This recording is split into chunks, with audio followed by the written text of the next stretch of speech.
आज मुझे मालूम है कि आप यहाँ पे शेर व शायरी सुनने और मुशायरा सुनने आए, सियासी तकरीर सुनने आप आए नहीं, मैं जानता हूँ।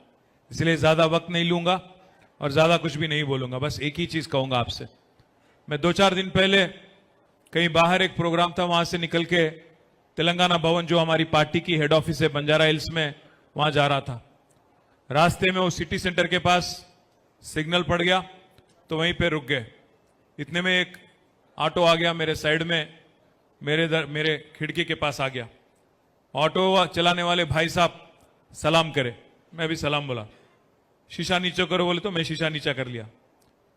बोले, मैं बोला क्या नाम है भाई? बोले महमूद, मेरा नाम महमूद है।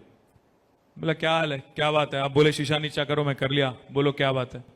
तो बोले साहब बर्बाद हो गए हम लोग, आपकी हुकूमत जब से गई, आपकी सरकार जब से गई बर्बाद हो गए। बोले, मैं बोला इतनी मुसीबत क्या आ गई भाई कि बर्बाद हो गए एक साल में?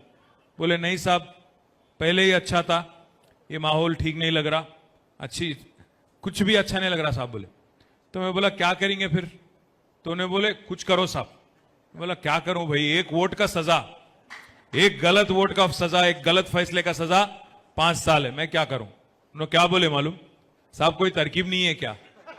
कोई तरकीब नहीं है क्या? कुछ नहीं कर सकते क्या? मैं बोला मैं तो कुछ नहीं कर सकता भाई, पर अवाम में अगर गुस्सा इतना ज्यादा आया, क्योंकि जो हथेली में जन्नत दिखा के, कुछ भी बोल के, 420 वादे करके, जो आज जुमले सुना सुना के आज गद्दी पे बैठ गए, उनको अगर हटाना है तो फिर एक बार जो तेलंगाना की जिद्दोजहद थी 14 साल जो केसीआर साहब चलाए, जो तहरीक जो चली, तब फिर एक बार अगर अवाम में इतना गुस्सा अगर आए और अवाम अगर रोड पे आ गया तो कुछ भी हो सकता, उससे ज्यादा मैं कुछ नहीं बोलूंगा। ये बात मैं उनको सुना दिया।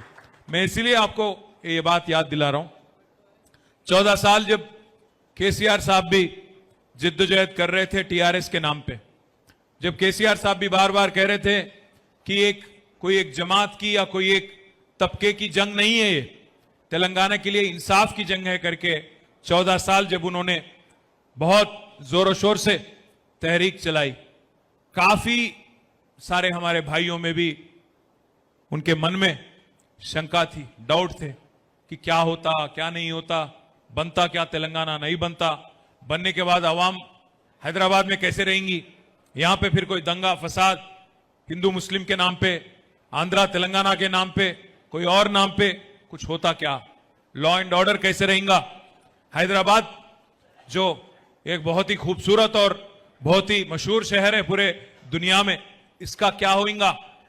और सबसे अहम बात, तेलंगाना के यहां के जो सियासी लीडर हैं, इनमें काबिलियत है क्या एक हुकूमत चलाने की?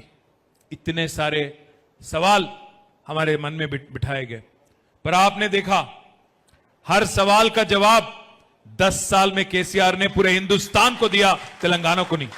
पूरे हिंदुस्तान के सामने दिखाया कि एक सेक्युलर लीडर, एक सेक्युलर जमात, जबकि पूरे हिंदुस्तान में हर दिल में जहर घोलने की कोशिश एक तरफ से शुरू हो चुका था।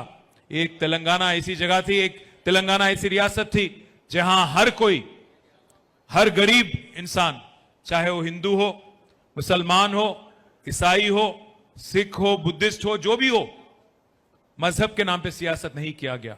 9.5 साल तेलंगाना में एक दिन भी कर्फ्यू लगाने की जरूरत कभी नहीं पड़ी, एक दिन नहीं, 1 मिनट के लिए भी कर्फ्यू लगाने की जरूरत नहीं पड़ी।